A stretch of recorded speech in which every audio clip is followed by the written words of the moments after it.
அண்மை செய்தியை பார்த்து வருகிறோம். டாஸ்மாக் வழக்கில் பதிலளிக்க தமிழ்நாடு அரசு அவகாசம் கோரியிருக்கிறது. இது தொடர்பான கூடுதல் விவரங்களை செய்தியாளர் மதனிடம் கேட்கலாம். மதன், முழுமையான விவரங்கள். டாஸ்மாக் தலைமை அலுவலகத்தில் கடந்த 6ஆம் தேதி முதல் 8ஆம் தேதி வரைக்கும் அமலாக்கத்துறை சோதனை நடத்தியது.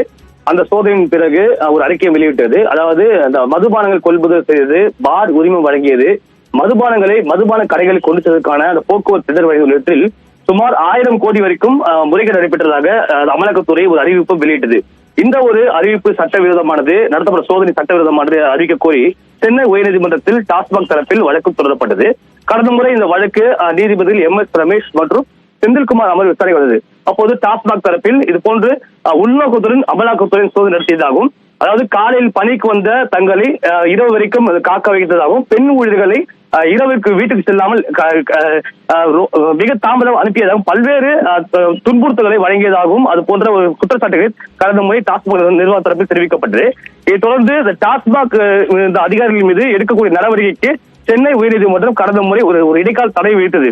அதன் பிறகு இந்த வழக்கை தாங்கள் விசாரிக்க விரும்பவில்லை என்று ஏற்கனவே வழக்கை விசாரித்த நீதிபதி MS ரமேஷ் மற்றும் செந்தில்குமார் அமர்வு தெரிவித்தது. இதன் தொடர்ச்சியாக தான் இன்றைய இந்த வழக்கானது தற்போது நீதிபதி SM சுப்பிரமணியம் மற்றும் ராஜசேகர் அமர்வில் விசாரணை வந்தது. இன்று காலை இந்த வழக்கு விசாரணைக்கு வந்த போது அமலாக்கத்துறை தரப்பில் பதில் மனு தாக்கல் செய்யப்பட்டது. அதாவது நாங்கள் எதற்காக சோதனை நடத்தணும், எதன் அடிப்படையில் சோதனை நடத்த தொடர்பான அந்த பதில் மனு தாக்கல் செய்யப்பட்டது. இந்த பதில் மனுவுக்கு திரும்பவும் தங்கள் தரப்பில் பதில் மனு தாக்கல் செய்வதற்காக அவகாசம் வழங்க கோரி தமிழக தரப்பில் வாதம் எடுக்கப்பட்டது. இது தொடர்ச்சியாக இந்த வழக்கு விசாரணை மீண்டும் வரும் 9ஆம் தேதிக்கு தள்ளி வைக்கப்பட்டது. அதே போல இந்த வழக்கு விசாரணையின் போது தமிழக அரசை பொறுத்த வரைக்கும் இது போன்ற இரவு நேரத்தில் சோதனை தொடர்பாக நீதிபதி கேள்வி எழுப்பினார்கள். தமிழக அரசு இது போன்ற சோதனை நடத்தி இல்லையா என்ற ஒரு கேள்வி எழுப்பப்பட்டது. இதற்கு தமிழக தரப்பில் தாங்கள் இதற்கும் இரவு நேரத்தில் சோதனை நடத்தியதில்லை என்ற ஒரு விளக்கம் கொடுக்கப்பட்டது. தொடர்ச்சியாக தான் இந்த வழக்கு விசாரணை மீண்டும் வரும் 9ஆம் தேதிக்கு தள்ளி வைக்கப்பட்டது.